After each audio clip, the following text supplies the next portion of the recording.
Hello viewers, আসসালামু আলাইকুম। আজকে আমি আপনাদের সাথে শেয়ার করব সেই ভাইরাল ডিম মামার সেই ডিম রেসিপি। আমি বাদে প্রায় সবাই মনে হয় কম বেশি এই ডিম রেসিপিটা ট্রাই করে ফেলেছেন।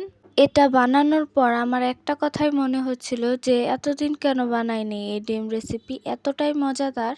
একবার খেলে বারবার খেতে ইচ্ছে করবে। এই রেসিপিটা বানানোর জন্য আমি চুলায় 5টা ডিম সিদ্ধ বসিয়ে দিয়েছি। এরপর মনে হলো যে 5টা ডিমে কিছুই হবে না, তাই আরও কয়েকটা ডিম আমি সিদ্ধ করে নিয়েছি। ডিমটাকে খুব বেশি শক্ত করে সিদ্ধ করার দরকার নেই, এটাকে একটু নরম থাকা অবস্থায় নামিয়ে নিতে হবে।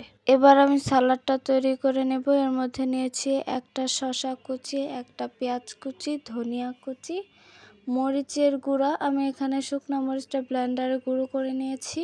1.5 চামচ বিট লবণ, 1 ফালি লেবু, 2টা চাটনি, টমেটো সস, কাসুন্দি, সবগুলোকে একসাথে মেখে আমি সালাডটা তৈরি করে নেব। ডিমগুলো আমি সিদ্ধ করে নিয়েছি, ভিতরটা একটু সফট রেখেছি। ছুরি দিয়ে আমি ডিমগুলোকে মাঝ বরাবর কেটে নিয়েছি। এবার একটা চামচের সাহায্যে সেই মশলাটা বা সালাডটা ডিমের ভিতরে দিয়ে দিব।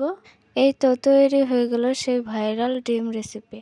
আমার এই সহজ রেসিপিটা যদি ভালো লাগে তাহলে লাইক, কমেন্ট, শেয়ার করে পাশে থাকবেন এবং সবার আগে ভিডিও পেতে চ্যানেলটি সাবস্ক্রাইব করে দেবেন। এতক্ষণ কষ্ট করে ভিডিও দেখার জন্য আপনাদের সবাইকে ধন্যবাদ। আল্লাহ হাফিজ।